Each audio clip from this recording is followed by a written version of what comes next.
Seven आवडी वचन न मोडी बोलिले ते हेच माझे हित करीती सकळ जिने हा गोपाळ कृपा करी. गावबा नावाच्या एका नाथबाबाच्या शिष्यानं नाथबाबांचं उच्चिष्ट सेवन केलं. परिणाम असा झाला की नाथबाबांनी रामायण ज्या वेळेला सांगायला चालू केलं ते अपूर्ण राहिलं. नाथबाबांना जल समाधी घेण्याची वेळ आली त्यावेळेला विचारलं, बाबा कोण राहिलेलं रामायण सांगेल? बरेच विद्वानाला वाटायचं बाबा आपलं नाव घेतील, पण ज्याला ज्ञानातला न कळत नव्हता तो गावबा नुसता पोळ्या खायला आला होता. अशी पोळी तोंडात घेतली चावतच होता. बाबाने हाक मारली, गावबा! चावत आलं असं महाराज ते पुरण तोंडातनं बाहेर पडायला लागलं. बाबा काय झालं? म्हणले मी आता जाणार आहे, समाधी घेणार आहे, राहिलेलं रामायण तू लिही. गादीवर बसवलं. आज सुद्धा जसं नदीचं समुद्राचं पाणी वेगळं करता येत नाही तसं गावबाचं रामायण आणि नाथबाबाचं रामायण कुणालाच वेगळं करता येत नाही. तुका म्हणे शेष सेवेनं किंवा घेहीन आवडे वचन मोडी बुडी. जाता जाता एवढं सांगेन, रेडा म्हशीचा म्हणून जन्माला आला आणि मरताना ज्ञानोबाचा झाला.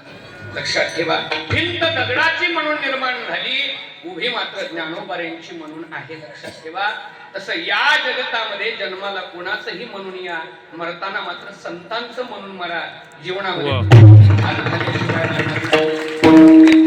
अवकाश श्रीमंत श्री जगद्गुरु तुकोबरेंच्या या अभंगावर चिंतन करण्याचा प्रयत्न केलेला आहे. जगद्गुरु तुकोबरेंची सेवा घडल्यामुळं जगद्गुरु तुकोबरेंनी माझ्याकडून गाथ्यावरती अभंग संवाद नावाचं पुस्तक लिहून घेतलंय, ज्याच्यामध्ये रोज प्रश्न निर्माण होणार. अभंगात तुकोबारे उत्तर देणार, वरती प्रश्न खाली उत्तर, वरती प्रश्न. लवकरच ते पुस्तक आपल्याला प्रकाशित पाहायला मिळणार आहे.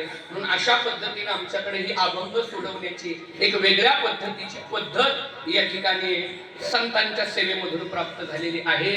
म्हणून सर्व उपस्थित महाराज मंडळी, असणारी भाविक भक्त मंडळी, गुणीजन मृदंग वादक असणारे सर्व संस्थेतल्या आमच्या असणाऱ्या भगिनी, सर्व उपस्थित विद्यार्थी वर्ग, आयुवृद्ध, ज्ञानवृद्ध, तपोवृद्ध असणारी सर्व ही असणारी वयोवृद्ध वारकरी मंडळी, चोपदार मंडळी असतील, तुम्ही सर्व असणाऱ्या माझ्या माता भगिनी आणि पुरुष मंडळ, सुंदर अशा पद्धतीची साऊंड सिस्टीम, बाबांचा 199वा पुण्यतिथी सोहळा भव्य आणि दिव्य स्वरूपामध्ये या ठिकाणी साजरा करत आहात. या ठिकाणी या रघुराज महाराज परंपरेला तुम्ही सेवेची संधी दिली त्याबद्दल आपण सर्वांचे आभार या ठिकाणी व्यक्त करतो आणि माझ्या परंपरेच्या नियमानं त्यांचं भजन करतो. स्वामी रघुराज